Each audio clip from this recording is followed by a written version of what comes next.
जो सरकार के पक्ष में प्रोपोगंडा करेंगे उनके तो चैनल चल ही रहे हैं, हम किसी चैनल का विरोध नहीं करते, लेकिन सभी को चाहिए वो यहाँ की असल तस्वीर दिखाए।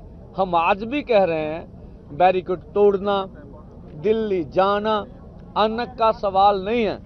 हाँ, लेकिन दिल्ली मोर्चा लगाएंगे, अभी ये फैसले पर हम कायम हैं और हम इसलिए रुके हैं कि वार्ता से कोई ना कोई हल निकल जाए।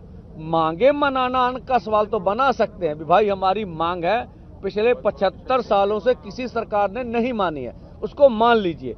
और कल वार्ता में एमएसपी गारंटी कानून पर बड़ी जबरदस्त बहस हुई है, ठीक है, और C2+50 के ऊपर जबरदस्त बहस हुई है, और किसान मजदूर का कर्जा और अन्य मांगे जैसे विश्व व्यापार संस्था से खेती को बाहर करना चाहिए, लैंड एक्विजिशन एक्ट के ऊपर बहुत सी वार्ता हुई है। तो कल सुखद माहौल में वार्ता हुई है। सरकार ने प्रस्ताव दिया कि हम आपसे वार्ता जारी रखना चाहते हैं। हम पूरी देश दुनिया को ये मैसेज देना चाहते हैं कि ठीक है, अब केंद्र भाग जाए, उनकी मर्जी है। जो कुछ मीटिंग में मंत्री महोदय हमें कहते हैं, अगर उसको कोई प्रैक्टिकल में किस तरह से किसान से बात को लागू कर दें तो अच्छा हो जाएगा। फिर तो हम कहेंगे निर्णय। अगर मीटिंग में आप भरोसा देंगे, अकेले भरोसे पे सब कुछ हो जाए, यह संभव नहीं है।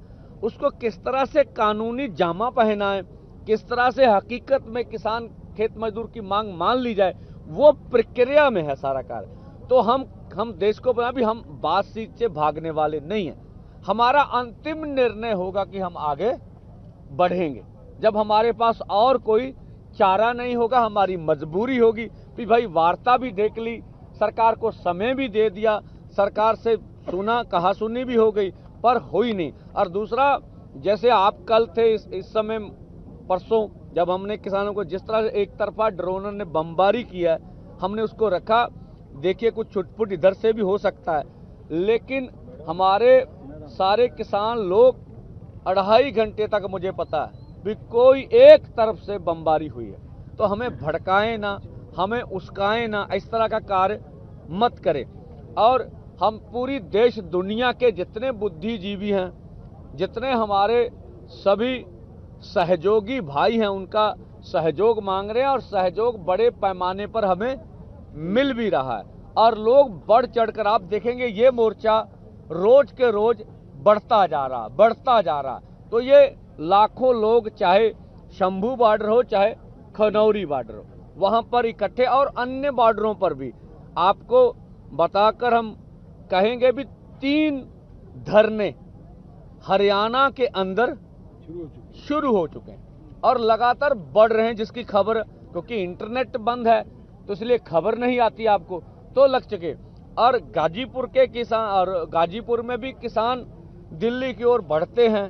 हम चाहेंगे बगैर योजना के कार्य कुछ ऐसा ना करें, योजनाबद्ध तरीके से लीडरशिप की अगुवाई में आप आगे बढ़ें। इस तरह का कुछ ना करें जिससे सरकार को कुछ कहने का, हमें बदनाम करने का मौका मिले। लेकिन जो लोग प्रयास कर रहे हैं वो सराहनीय है, अच्छा है, फिर लोग निकल रहे हैं और पूरे देश भर में आंदोलन बढ़ रहा है। इसीलिए सरकार हमारे खिलाफ प्रचार प्रोपोगंडा कर रही है, जिससे हमको एंटी नेशनल कहा जा रहा है, हमको खालिस्तान के साथ जोड़ा जा रहा है, हमें बोला जा रहा है इसको कांग्रेस उस्का रही है, हमें बोला जा रहा है इसको आम आदमी पार्टी पंजाब में बैठाए हुए।